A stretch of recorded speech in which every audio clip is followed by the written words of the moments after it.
Good morning guys, in front of me is OnePlus Nord CE3 and let me show you how to use secret codes on this device.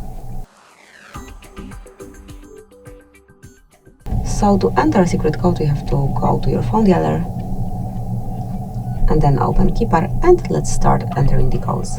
Let's start with the shortest one, which is *pound or £6. As you can see right in front of you, you've got email number assigned to your device and this is what this code is for.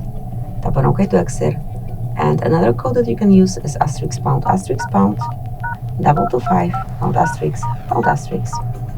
And this code will provide you with all details regarding upcoming events, but to see everything you have to log in with your accounts connected with particular calendars. So all calendars connected with this device, all the events stored there would be displayed right here, so you will not forget about any of them. Let me go back.